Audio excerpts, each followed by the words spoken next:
wafdi warkacayo madaxweyne Cali Cabdullaahi Cusub isla markaana ay ku weelinayaan qayb ka mid ah golaha wasiirada iyo xildhibaano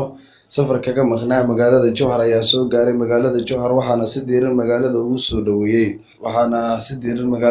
dhaweeyay qayb ka mid ah xildhibaanada baarlamaanka maamulka Hirshabelle kuwaasi oo taabacsan madaxweyne Cali Cabdullaahi Cusub kadib markii wafdiga uu soo gaaray magaalada Jowhar ayaa waxaa loo galbiyay xarunta madaxtooyada maamulka Hirshabelle halkaasi oo kulamo saacado qaatay uu madaxweynaha uu kula qaatay qayb ka mid ah golaha baarlamaanka kuwaasi oo madaxweyne Cali Cabdullaahi Cusub taabacsan kulanka albaabada uu xirnaa ayaa marka uu soo idlaaday waxaa saxaafadda la hadlay madaxweynaha maamulka Hirshabelle qayb ka mid ah golaha baarlamaanka ee taabacsan madaxweynaha iyo wasiirka dastuurka ee maamulka Hirshabelle waxaana si isku mid ah ay sheegeen in mooshinkii karanka ahaa madaxweynaha maalintii shalay laga keenay isla markaasina lagu shaaciyay in xilka looga xayuubiyay uusan ahayn mid waafaqsan dastuurka maamulka Hirshabelle madaxweyne Cali Cabdullaahi Cusub ayaana sheegay tiro gaaraysa 50 ay yihiin kuwa taabacsan madaxweynaha isla markaasina aysan suurtagal ahayn ama uusan ansax ahayn mooshinka laga keenay madaxweyne Cali Cabdullaahi Cusub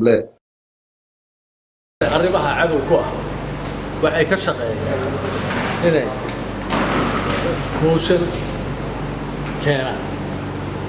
balse xaqiiqda dhabta ah markaan ka hadlo waxa waaye sida aad aragtaan dhinacyada waxa ay dhinac taagano oo hareeraha iga taagano waa xildhibaanada dowlad goboleedka Hirshabelle nimaanan xildhibaan ahayn oo la aqoonsigiisa sida oo aanan magaciisa saddexan sheegay oo aanan waxa uu ahay dukumentigii magaci oo aydan arigu garanay horta meesha mana taagna shaqada kula waxa waayo marka mooshinka la keenay iyo waxa la yiri go'aan waayo waa lagu dhawaaqay intaba waa baadil waana wax kama jiraan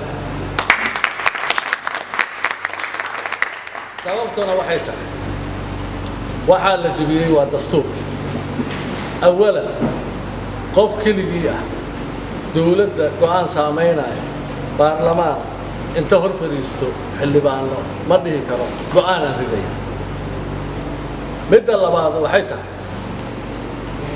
xeer iyo nidaam ayaa noo qoran dowlad goboleed ahaan dastuurku meel gaar ah ayaa leeyahay waxa ku cadla waxay tahay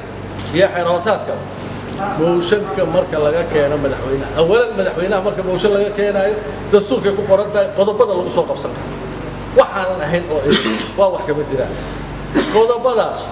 yaa go'aaminaya shir guddoonka iyo guddiga fulinta ee baarlamaanka ayaa haddana go'aaminaya inay qodobadu dastuuri yihiin sax yihiin mooshinkaanuna xaq yahay lana horgeynayo baarlamaanka intaa markaa la waxa way muddada mooshinka codkiisa la qaadayo waa 10 maalmood intaasoo saas u ah cidda mooshinka laga keenay hadday tahay madaxweyne hadday tahay ra'iisul wasaare mooshinkii oo saxiixa ayaa gacanta laga saarayo mooshinkaana laga keenay ayaduna meesha ku jirto waxaan ognahay shalay maahe darar maalin afaraad iyo maalin shanaad iyo maalin sagaalaad iyo maalin dhiman iyo laba dhiman iyo arinku ma aha waxa waaye darada la keenay shalaytana waa la codeeyaa la yiri sharciga ka soo horjeeda waa qayr sharci waxaan xaadir ku nahay xildhibaanada xaadir ku ahna waxay leeyihiin konton xildhibaan oo aad indhihiina ku aragtaan waxaan rabaa inaan meeshan ka cadlayno maanta xildhibaanadii baarlamaanka konton markii halkan ay joogto 30 iyo xoogaa xildhibaan ay xaq u lahayn inay keenaan mooshin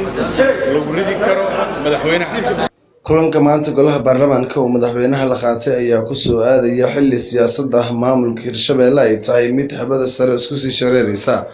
kadib markii khilaafaad uu soo kala dhexgalay madaxda sarsare ee maamulka Hirshabelle iyo golaha baarlamaanka ee maamulka Hirshabelle Cabdi Fataax Ahmed Maclow Cabdi Fataax Zaki Bulsha TV Jowhar